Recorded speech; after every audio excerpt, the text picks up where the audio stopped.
Your desire for control is a direct indicator of your inner lack of control. The more you have lacked control in your life, the more you've had to scream for others to hear you, the more you will seek this domination over these children.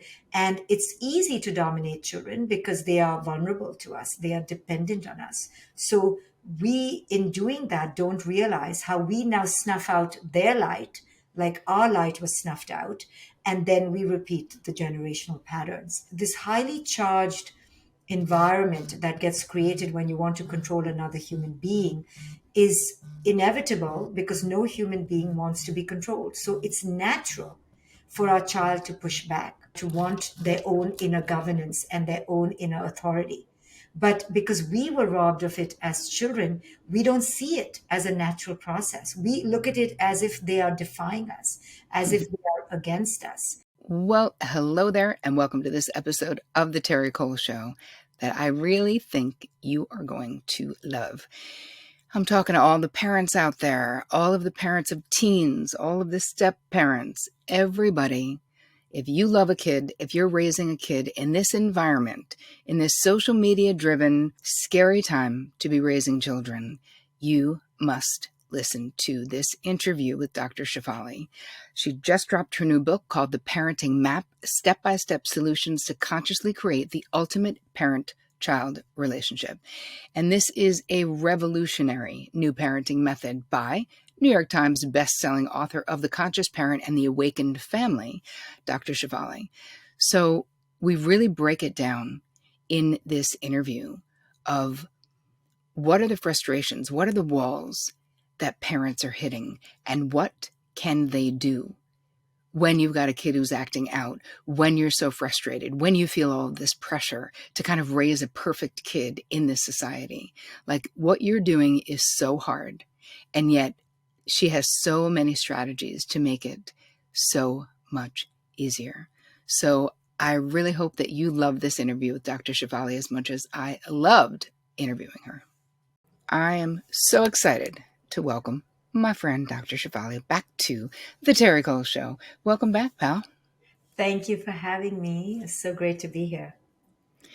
So even though you said when we were talking one time you were not going to write any more parenting books, you know what? You did. You wrote the one that everybody literally cannot live without. Is just dropped a couple of days ago. It's called The Parenting Map, Step-by-Step Solutions to Consciously Create the Ultimate Parent-Child Relationship. Hold it up again. I want to see. You guys know you can get this everywhere and anywhere fine books are sold. We'll tell you more about that later. But I want to know, first of all, because you've written other New York Times bestselling books on parenting, on family, on conscious parenting. Let's talk about why this book and how this book is different. This book is so different, and it was really something that came to me with such great force and inspiration because I kept hearing parents say, I need the how and I want the manual. And I thought that they were just being lazy. But then I realized, wow, maybe it is something that they truly can use and apply. I just need to dig deep in myself and give them the steps. So I did the deep work within myself, and I did find a wealth of information that I could break down in a very succinct, tangible way. I mean, I have 20 steps in here over 3 stages. I wrote it like a journey. And each step, each of them has practice, applications, exercises. I even put illustrations in there because I told myself, Terri, this time I bloody better give them what they want. And this is going to be my last parenting book. And I wanted parents, a lay person out there who's never heard the word conscious parenting, to come at it honestly and just start doing the steps and go through this journey. And I can tell you that many have already read it. By the end of step 20, there's no way they will not be a transformed parent. Amazing. So what it really comes down to is people really were like, this is like hands-on. I know, I understand in theory what you're saying, but I actually need to know in reality, like, what am I now doing? So you broke the book into stages. So can you just tell us about the three stages? Yes, so I broke it into three stages that follow any transformational journey. Actually, this book is what I do with clients in Hmm. real time. So I just took all the ways I work with a client from their state of unconsciousness, from their state of unawareness, and how I take them to awareness. So stage one is the first step of any transformation. It's a change in mindset. If you don't change your mindset, how are you going to start implementing behaviors? So I talk about what is conscious parenting? Why is it so profoundly, revolutionarily different than traditional parenting? Many of us don't realize that we are operating the traditional parenting model, and we need a transformed model because we're also very messed up. And the conscious parenting model departs from the traditional model in very definitive ways. So I outline that. In stage two, that's therapy in a book. I break down how the parent can disrupt their patterns. How? The real how, not that they need to do it, but how to do it. And I really get nitty gritty there. Literally, if you read just that stage, you will reparent yourself, you will release your own parents from blame and resentment, Mm, and you will understand your partner better. Stage three is all about conscious connection with our children. You and I know, being parents, that conscious connection is not something you can just think about. It's the verb of connection, that we have to do it, we have to apply it. And many parents don't know how to do it, not because they're not from the heart or not loving. It's because children, man, they are a whole different species.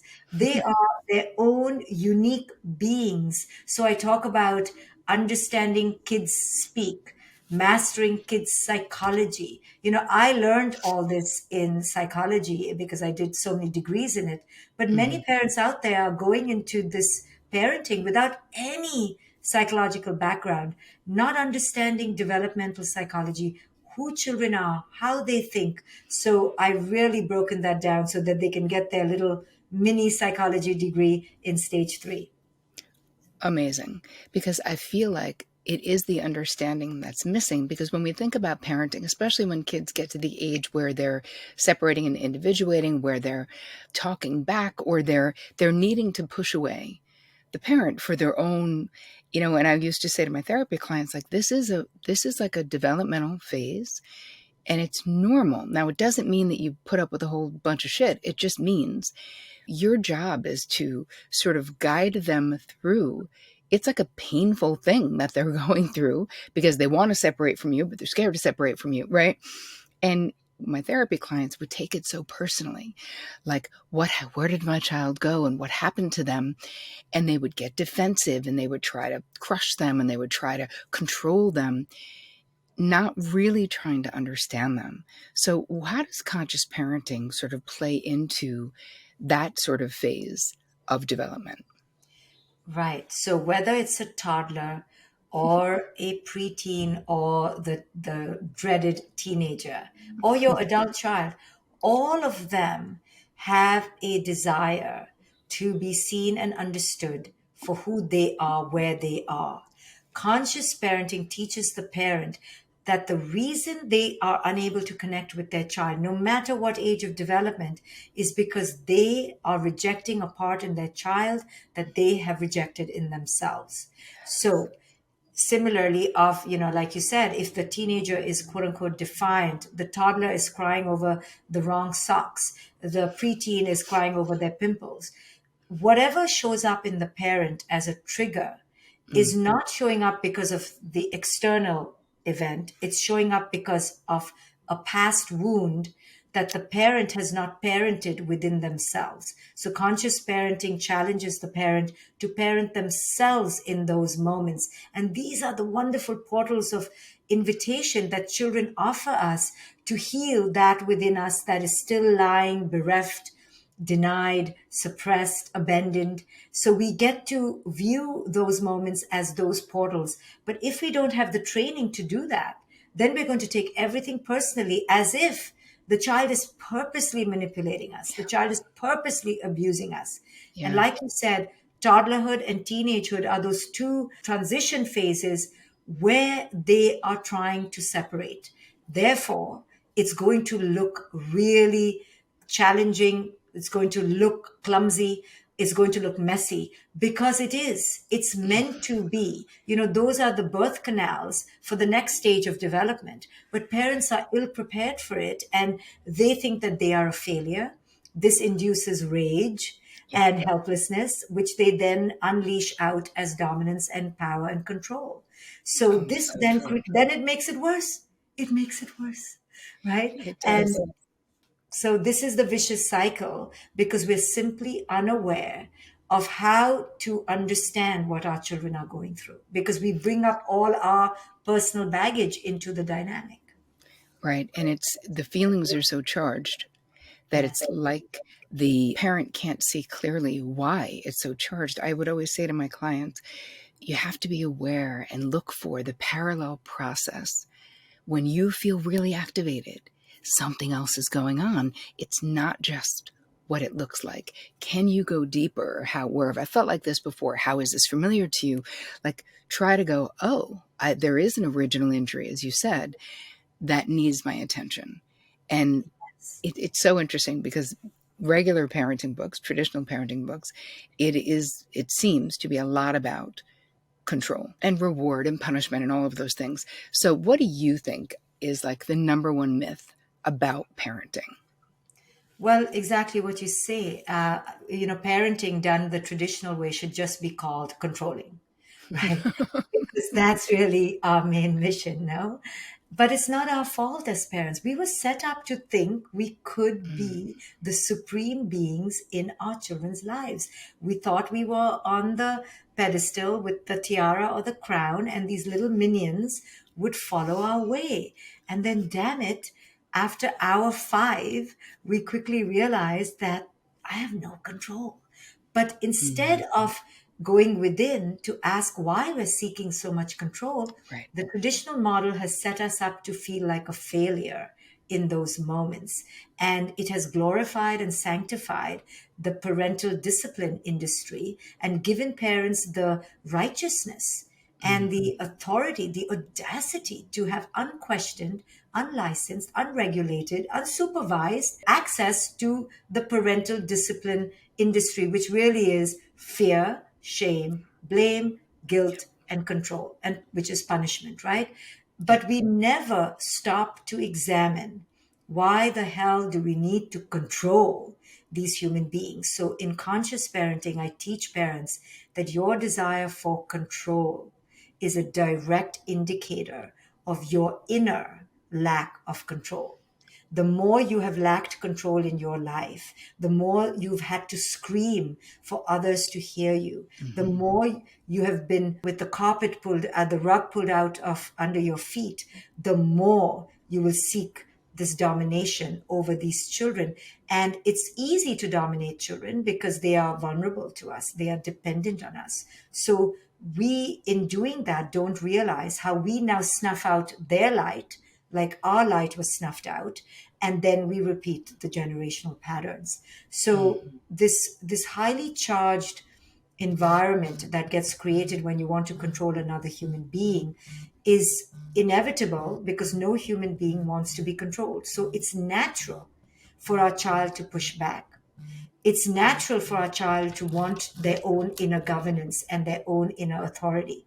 But because we were robbed of it as children, we don't see it as a natural process. We look at it as if they are defying us, as if they are against us. So, it gets set up to be charged. It doesn't have to be a charged environment. So, in terms of the parallel process that happens, we need to begin to be aware that the trigger, whatever you think is the trigger, it is not that. The trigger is always on the inside. There is no trigger on the outside. There is an event, there is a human being, there is a person, place, thing, but those are just person, places, and things. The reason they are triggers is because of the inner terrain. If your inner terrain has been healed, and in the book I talk about, if your inner terrain is filled with water, then that outer match, that flame, will get doused in the water and be put out. If your inner terrain is an explosive, then that match, that outside match, will inflame and explode the dynamic. So when you reframe what is triggering you from the outside to the inside, that is the most amazing portal to see the parallel relationship. And typically, I was just talking to a mother the other day who has a very introverted child, who therefore, may not get invited to every party, who's not in the clique, in the social clique. And it enraged the mother one day, and she yelled at the kid, well, you need to be more outgoing, and you need to take the initiative, and it's you. Mm. And in therapy, I was able to help her uncover the parallel process. She had felt so ashamed all her life for being that kid who was not the social one, because culture puts so much pressure on us that we need to be extroverted, that we need to be gregarious, that we need to be athletic and competitive and achieving and ambitious. So she was never any of those people. And so she has shame around that. So when she saw it, and lo and behold, one of our children will reflect those suppressed parts of us out there, she wanted to snuff that part out and reject that part because it was rejected within her. And she was then able to do that inner healing and then see her child for their superpowers, because every intrinsic essence and nature is a superpower if you allow the kid to flourish in that. Right. That's such a beautiful story. It's like what I love about this book, is that there's so much hope. It's like I feel like with parents who just feel like, God, I don't know what the hell I'm doing, or I'm doing it all wrong because I'm having all of this conflict, that it's literally becomes a GPS of where to go first, and understanding that, it's interesting. When you were talking, I was thinking about how as parents we feel this like profound responsibility of like, these beings are like dependent on us, and if I do this thing I'm going to mess them up. But really, the love of self is also this profound responsibility and opportunity to change, stop the cycle for future generations, yes, but also really reduce your own suffering through this process of self healing and compassion, right? Because again, you're not saying and you're not teaching like, you're wrong and you need to learn it. It's literally reparenting the Yes. child within you, right, who didn't get their needs met, so that then you can parent from not this place of deficit or this place of constriction or fear, which is what we see so much of, because it is scary. It does feel like a huge responsibility, but this is such an incredible gift that anyone who wants to be a better parent, you guys just go get this book. I mean, like, we're not done with the interview, but I'm just saying, like, go get it, like right now. Like, don't wait. Like, you can literally put this on pause and you can go to Amazon, anywhere fine books are sold. That's what it looks like, right? There you go. It's called The Parenting Map, Step-by-Step Solutions to Consciously Create the Ultimate Parent Guide. Like, everybody friggin' needs this. All right, I want to ask you another question about, what are your thoughts about raising perfect children? This raising perfect children thing that I feel like is out there. And to exactly what you have said in the last few minutes, parents feel so much pressure to raise the perfect, happy, ambitious, friendly, gregarious, a little bit of Mother Teresa, a little bit of Julia Roberts, a little bit of Michael Phelps, Yo-Yo Ma, and Einstein. But I always say without his hair, not his hair, please. But we are expected, and we embody the expectation. We receive it as if we're so audacious and egoic that we think, yeah, you know what? I'm not any of those people, but I'm going to curate this perfect museum piece that I can put up in a frame and show to the world. But you know where all that is coming from, right? So we've bought into all these ideals of culture that parents need to create these supersonic beings, and we buy into it because we have rejected ourselves as being ordinary. Ordinariness so is an anathema to us we have been indoctrinated to believe that who we are, and all of us fundamentally are ordinary. We're terribly imperfect, and rightly so. But because we've been taught that that's not okay by our parents and culture, we Mhm. now have so suppressed our ordinariness. Average is such a bad word that we are always aspiring to get that worth and validation by being superlative in some way. We'll fix the earlobe, we'll fix the crease in the knee, change the ankle shape. Like, let's fix it, let's fix it.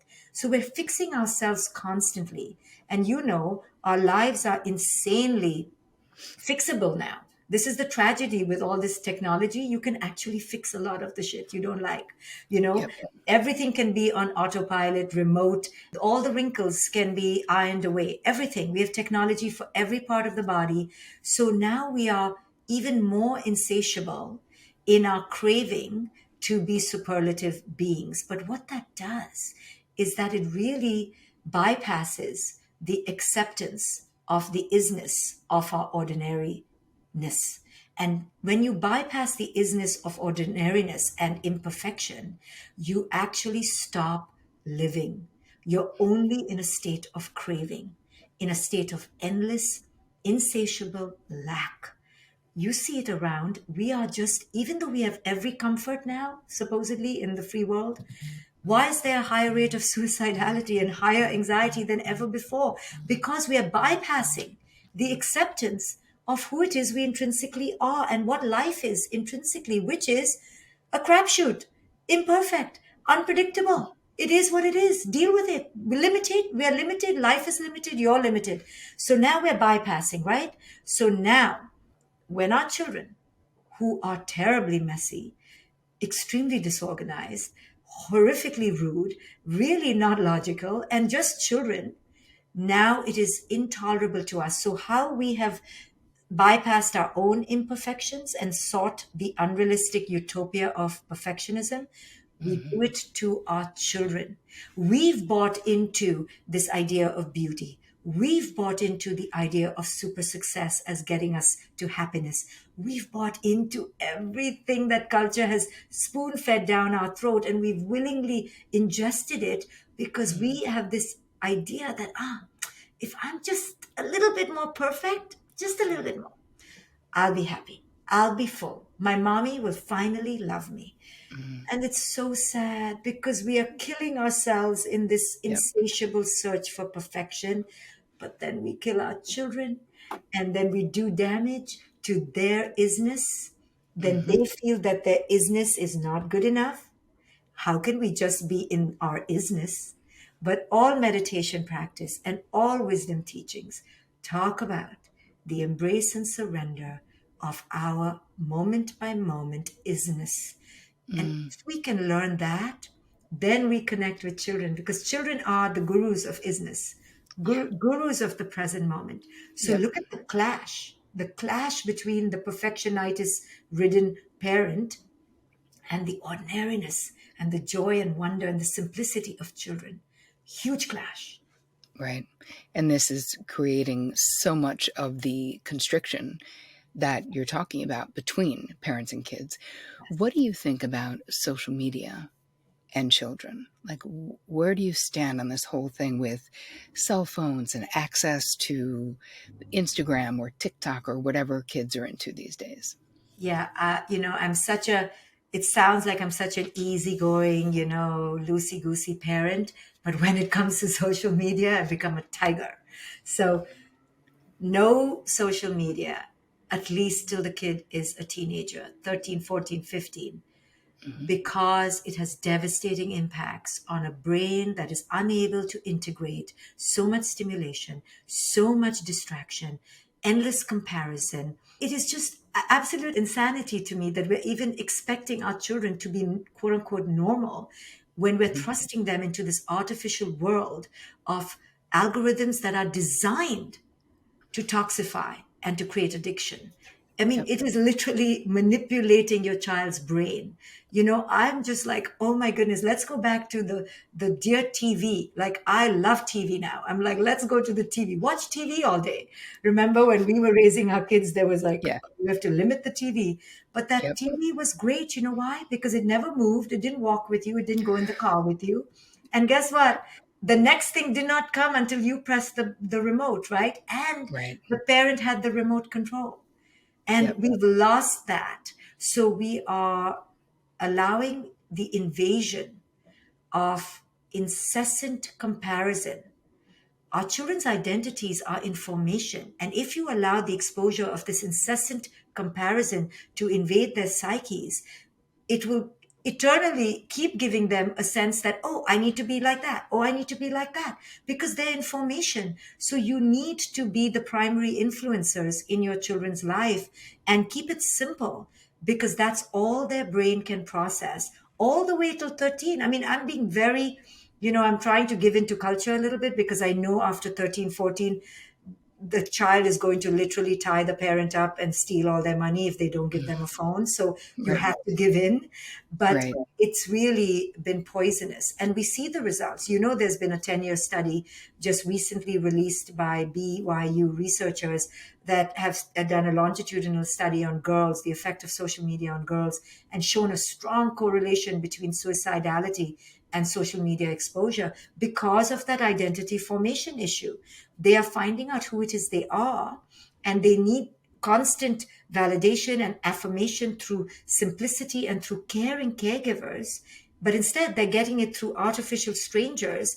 And the bar is so high that these girls in particular feel like, okay, I can never live up to that. So who am I? I'm a nothing.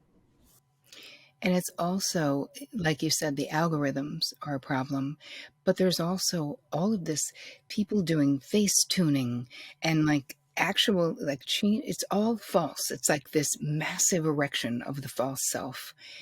And so now, speaking of minions, right, we're looking at these perfectly curated people and experiences and faces. And I remember the first time I had a friend who took a picture with me. She's very beautiful. And I'm not one of those people who's like, you can't post anything. Like, I mean, listen, there's going to be good pictures of me. There's going to be bad pictures of me. I know what I look like. It's fine. I mean, unless it's terrible, and maybe I'd be like, please don't. But generally speaking, I'm not like too worried about it. And she posted something, and I could see that she changed my face. And I was like, why do I look like 5 years younger than I actually am, or 10 years younger than I am? And she's like, oh no, I do my magic. And I was like, okay, I guess it was just one picture. But in my mind, I was like, dude, she really thought my face needed face tuning, and she does hers on everything she posts. But I was torn between being totally offended, completely mesmerized, and like, because I'm not that tech savvy, I was like, how the hell does she even know how to do that? But then I really thought about it, and I was like, oh my God, what are the messages that we're sending to anyone who sees those pictures? Oh my goodness, Terry, that is hitting the nail on its head. We are not good enough. We were not good enough when you and I were growing up. But now we are given emojis, tools, filters, because we are being told by these algorithms, no, no, you really are not good enough. And if you look at some of these filters, even on Zoom, if you use some of the effects, they'll give you bigger lips. And you're like, hell, I didn't ask for bigger lips. Like, you could maybe put a little color. But so what does that do? That tells me, you Zoom, you bloody Zoom, you think my lips are too thin? Yes, Yep. Zoom thinks my lips are too thin. Now, imagine a young girl or a young boy who is developing their identity. You and I kind of have been around the block. We're like, whatever. We've been Right. accepting our imperfections. We've had no choice. We did have filters growing up. But what it does to that young person is devastating, devastating. Mm, I mean, you and I can scroll, and even though we're older, even I'm beginning to realize that, what the hell? And my face is not looking like everyone else's face. And it's becoming more and more standardized, and everyone's looking more and more the same. And so if you're not looking like that, that FOMO that people talk about is operating at very deep levels. And it is toxic for our children. It's toxic for us. It's toxic for me personally. And I have to literally create structures that I don't venture off into scrolling land because it's never ending. But let me Right. tell you another thing that it's done to our children, especially. It's taken out boredom. It's taken out quietude. It's taken out nature. It's taken out interaction, deep connection, person to person eye contact, social cues. People are dating much less and later. People don't know how to talk, they know how to text really well. And Hmm. they literally cannot sustain not just boredom, but all the imperfection that comes with that, the anxiety of waiting, delayed gratification, the imperfection of the bus not coming on time. There's no one waits for buses anymore, like, and I'm just talking about a certain section of the elite, but in general, our inability to tolerate the anxiety that comes with imperfection is the reason we are more anxious today, because our children do not have the muscle of dealing with the shit crap shoot of life, because it's at Yep. every corner. But these apps have made it out to be that you don't have to deal anymore. And even on Facebook and Instagram, it appears to be social platforms, but it's making people more antisocial because they're only communicating with the groups and the people who endorse their views. And you Yep. see the hatred, right? And the trolling that happens when somebody doesn't endorse your views. And this cancel culture. Now we cannot Hmm. tolerate people who are not in our Facebook group or in our on our influencer list, because either you're there or you're not. There's no tolerance now. Again, the standard protocol now is intolerance for imperfection. And when you take that away from children, the boredom that you and I used to have for hours, which is where creativity springs from, which is where self awareness comes from, self knowledge. It has ruined a generation, but it's our generation's responsibility, right? Yes. Our generation got so tired of walking to the TV and changing the channel, so we created the remote and then all the apps that Hmm. followed. And now we're blaming our children. So we can't blame our children. Our generation likes to scoff at this generation and call them entitled and so coddled and so fragile, which they are. But it's Right. But who all, did that? who did that? Who did that? Right? I Right. remember being so excited when the iPhone came and gave it to my daughter. I didn't know I was giving her crack cocaine. I'm not saying the iPhone is crack cocaine, but the whole Yes. industry that she was going to become addicted to. Okay, in case Hmm. iPhone wants to sue me. I did not say I love my iPhone. And that therefore, this book, The Parenting Map, I mean, that's why I wrote another parenting book, Terry. I mean, this is my fourth parenting book because I felt like I got to do it better, because parenting has now become exponentially harder. Parents are coming to me in Yeah. crisis, because they do not know how to deal with all this technology and their children being so quote unquote woke. Parents don't know how to deal with it. Right. And they got to deal with themselves first. All right. My last question. Well, all right. Two more. One, what do you hope that readers take away from the book? That there is a way to better connect with yourself and your children. There is a way, despite the mess and despite the fact that you will lose your shit many times a month, there's still a way to do it beautifully. I did conscious parenting as much as I could. I messed up so many years, but I tried to do it. And my daughter's now 20. And I'm just fascinated that it actually worked out, because there were moments in between that I thought I should quit my business. So it does work out, but it's a long arc method. It's not an instant gratification method. You may not get the trophies with this method. You may not get the kid who is the superstar CEO with this method. But what you will get, I guarantee you, are several things. You will get an awakened perspective on your own patterns. You will get yourself reparented. You will become your own inner guru, your own inner therapist, and you will 100% honor your children's essence, allow them to flourish in who it is they are, and help to empower them to be their most self governing individuals possible. Because that is my philosophy. Your children are here to ultimately become their own self governors. So I'm going to teach you how to teach them to do that so that you can be liberated one day. I love it so much. It's like that line in The Prophet, like You don't own your children. No. You're here. You're lucky. It's an honor and a privilege to have them for this period of time, but you are the bow and they are the arrows. And your job is to, right, let them go. But you are the bow and they are the arrows. But guess what else Khalil Gibran says? They are the arrows toward a vision and a future that you can never imagine.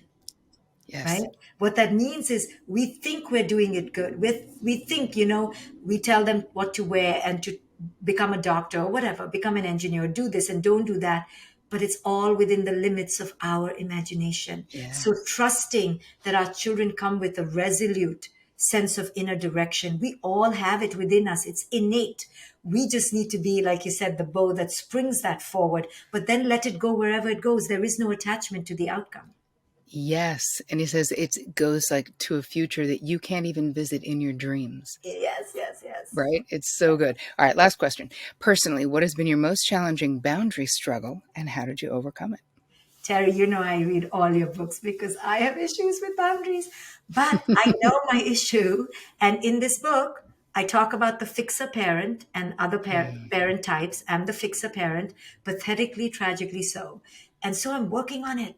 So my boundary issue is my daughter at the age of 4 or 5 told her best friend, my mother's saying no now, but don't worry, I just need to ask her 14 more times. So I don't have the stamina, I'm a weakling. Okay, but my daughter figured it out way early. And she said to me, Mom, you are the most plush carpet that everyone likes to walk on. She said, I said, well, at least I'm plush. But she was so brilliant. At 12, she said this to me: "You make it so comfortable for people to walk on." And another thing she said to me once, she said, somebody took advantage of me, and she said, "Mom, do not come crying to me." She said, "How did they even think they could take advantage of you?" She said, "That would never happen to me." I was like, well, well, well, at least I raised you well. So I just am the enabler. I always look at, the person as desiring growth, that they can do better. I'll tell you my hardest lesson to learn: some people just cannot change. I've had to learn that. And as a therapist and a rescuer, savior, that is so difficult. Some people Hmm. cannot change. And I've learned to respect that. And therefore, I now can stop myself from being insanely taking over their lives. Right. Beautiful. That is such a beautiful share. You guys go get this book, The Parenting Map, Step-by-Step Solutions to Consciously Create the Ultimate Parent-Child Relationship. Shefali, tell us where we can find you. Drshefali.com, drshefali.com, and then my Instagram is doctor spelled out. But yes, go grab the book because you will help me change the parenting paradigm. I face a lot of resistance. I need your help because this is such an emboldened new way to parent. It's a revolution. It's a movement. It So is. thank you, Terry, for helping me get it out into the world. Well, I so appreciate you. I love you and your big, beautiful brain. Thank you, thank you, thank you.